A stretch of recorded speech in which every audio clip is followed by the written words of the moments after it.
वालेकुम बच्चों।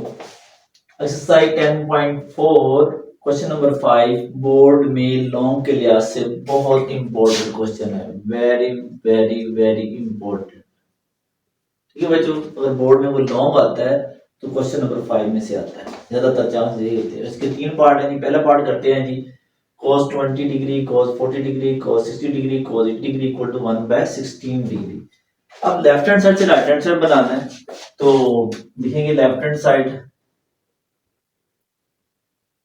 cos 20 degree, cos 40 degree, cos 60 degree, cos 80 degree. ये बच्चों यहां में से एक वैल्यू ऐसी है जो कैलकुलेटर में फाइंड हो जाती है। जैसे cos 20 नहीं, cos 40 भी नहीं, cos 60। तो cos 60 क्या होता है जी, इसको लिख लेंगे cos 20 degree, cos 40 degree. cos 60 क्या होता है जी, 1/2 और cos 80 वैसे लिख।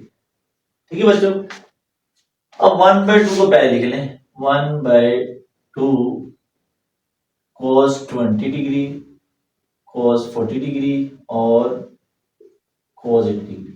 इसको मैं ऐसे ब्रैकेट में लिख दूंगा।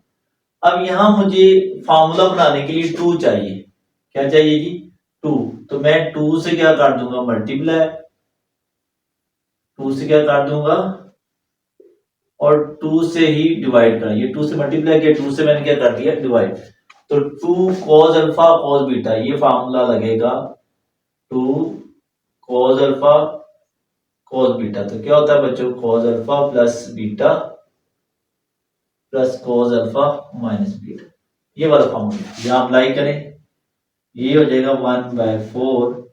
यहां फॉर्मूला लगेगा cos alpha plus beta plus cos alpha minus beta, और ये cos 80 वैसे ही। ठीक है जी बच्चों, इसको क्वेश्चन को बड़े ध्यान से करना आपने, क्योंकि ये मिस्टेक भी हो जाती है।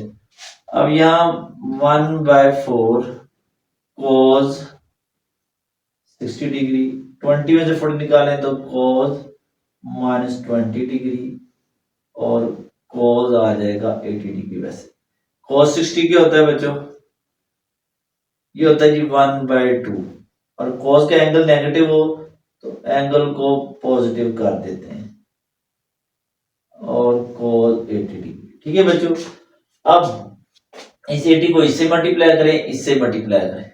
1/4 1/2 cos 80 degree, cos 20 degree, cos 80 degree.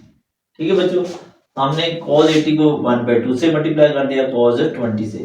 यहां फार्मूला नहीं बन रहा, इधर फार्मूला बन सकता है। हम 2 से मल्टीप्लाई करेंगे, 2 से डिवाइड, दोबारा लिखें 1/2 cos 80 डिग्री। अब देखिए बच्चों, मैंने 2 से मल्टीप्लाई किया और 2 से ही डिवाइड कर दिया। ठीक है, ये 2 से मल्टीप्लाई 2 से डिवाइड किया। अब ये बाकी वैसे ही 1/4 1/2 cos 80 degree, 1/2 2 cos 20 degree, cos 80 degree. ये डिग्री का निशान आपने लाजमी ऊपर लगा देना। ठीक है, अब इन दोनों में क्या कॉमन है, 1/2 कॉमन है, तो आ जाएगा cos 80 डिग्री और 2 time cos 20 degree cos 80 degree. ये फार्मूला अब ये दोबारा बन गया, ये वाला दोबारा फार्मूला लगाएं जी। तो ये हो जाएगा 1/8 cos 80 डिग्री। तो लिखेंगे cos अल्फा प्लस बीटा, फिर cos अल्फा माइनस बीटा,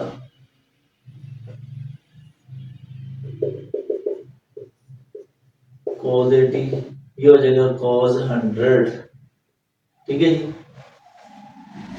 अब 20 में से 60 माइनस करें, क्या आ जाएगा, 80 माइनस करें तो cos आ जाएगा -60। दो cos के में प्लस का साइन हो तो कौन सा फॉर्मूला लगाते हैं जी, ये हमने पीछे वाले 1 2 3 4 क्वेश्चन में कर चुके हैं कि दो cos के में प्लस का साइन हो तो कौन सा फॉर्मूला लगाते हैं। तो पहले ये दोबारा लिख लें, cos 80 डिग्री cos 100 और ये cos का एंगल नेगेटिव हो तो उसको पॉजिटिव करके लिख देते हैं। ठीक है जी। अब आपने बताना है तो दो पॉजिटिव में प्लस का साइन हो तो कौन सा फॉर्मूला लगाते हैं जी? cos अल्फा cos बीटा क्या होता है? ये होता है 2 cos alpha plus beta by 2 और cos alpha minus beta by 2। ठीक है, यहाँ लगाएं आप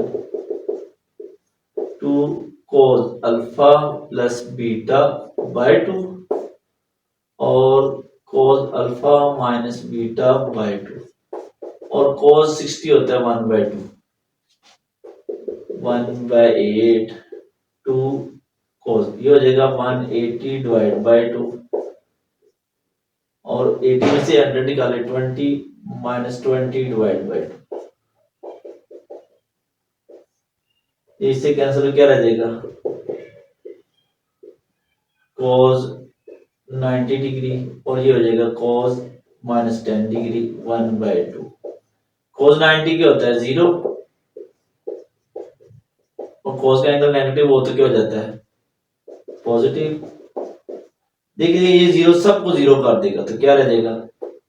1/8 0 प्लस 1/2 मल्टीप्लाई करेंगे तो 1 इसको 8 को 2 से 16 equal to right hand side. ठीक है बच्चों, क्वेश्चन बहुत इंपॉर्टेंट है, फॉर्मूले हैं लेकिन आपने इसको गौर से समझना है, प्रैक्टिस करनी है और बोर्ड के पॉइंट ऑफ व्यू से बहुत इंपॉर्टेंट। ठीक है जी बच्चों।